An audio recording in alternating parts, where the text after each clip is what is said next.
जय श्री राम। भगवान श्री राम का जन्म कब और कैसे हुआ?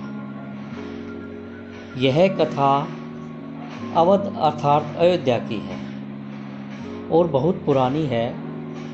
अयोध्या में सरयू नदी के किनारे एक बहुत ही सुंदर नगर था अयोध्या। सही अर्थों में दर्शनीय, देखने लायक, सुंदरता जैसे उसका दूसरा नाम। अयोध्या में केवल राजमहल भव्य नहीं था, उसकी एक एक इमारत आलीशान थी। आम लोगों के घर सुंदर थे, सड़कें चौड़ी थीं, सुंदर बाग बगीचे, पानी से लबालब भरे सरोवर, खेतों में लहलहाती हरियाली, हवा में हिलती फसलें सरयू की लहरों के साथ खेलती थी। अयोध्या हर तरह से संपन्न नगरी थी।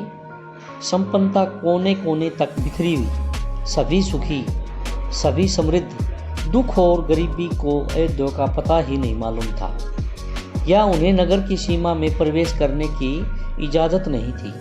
पूरा नगर विलक्षण था, अद्भुत और मनोरम। उसे ऐसा होना ही था कि वह कौशल राज्य की राजधानी था।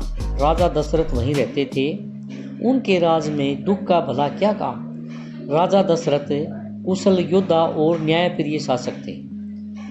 वो महाराजा अज के पुत्र थे, महाराज रघु के वंशज, रघुकुल के उत्तराधिकारी। रघुकुल की रीति नीति का प्रभाव हर जगह दिखाई देता था। सुख समृद्धि से लेकर बात व्यवहार तक लोग मर्यादाओं का पालन करते थे, सदाचारी थे। पवित्रता और शांति हर जगह थी, नगर में भी और लोगों के मन में भी। राजा दशरथ यशस्वी थे, उन्हें किसी चीज़ की कोई कमी नहीं थी। राज सुख था, कमी होने का प्रश्न ही नहीं था। लेकिन उन्हें एक दुख था, छोटा सा दुख मन के एक कोने में छुपा हुआ था। वह रह रहकर उभर आता था, उन्हें सालता रहता था। उनके कोई संतान नहीं थी, आयु लगातार बढ़ती जा रही थी। उनकी 3 रानियां थीं, कौशल्या, सुमित्रा और कैकेयी। रानियों के मन में भी बस यही एक दुख था, संतान की कमी। जीवन सूना सूना लगता था। राजा दशरथ से रानियों की बातचीत प्राय इसी विषय पर आकर रुक जाती थी। राजा दशरथ की चिंता बढ़ती जा रही थी। बहुत सोच विचार कर महाराजा दशरथ ने इस संबंध में वशिष्ठ मुनि से चर्चा की। उन्हें पूरी बात विस्तार से बताई। रघुकुल के अगले उत्तराधिकारी के बारे में अपनी चिंता बताई। मुनि वशिष्ठ राजा दशरथ की चिंता समझते थे। उन्होंने दशरथ को यज्ञ करने की सलाह दी, पुत्रेष्टि यज्ञ। महर्षि ने कहा, आप पुत्रेष्टि यज्ञ करें, महाराज आपकी इच्छा अवश्य पूरी होगी। यज्ञ महान तपस्वी ऋष्यशृंग की देख में हुआ। पूरा नगर उसकी तैयारी में लगा। यज्ञशाला सरयू नदी के किनारे बनाई गई। यज्ञ में अनेक राजाओं को बुलाया गया। तमाम ऋषि मुनि पधारे। शंख ध्वनि और मंत्रोच्चार के बीच एक एक कर सबने आहुति डाली। अंतिम आहुति राजा दशरथ की थी। यज्ञ पूरा हुआ। अग्नि के देवता ने महाराजा दशरथ को आशीर्वाद दिया।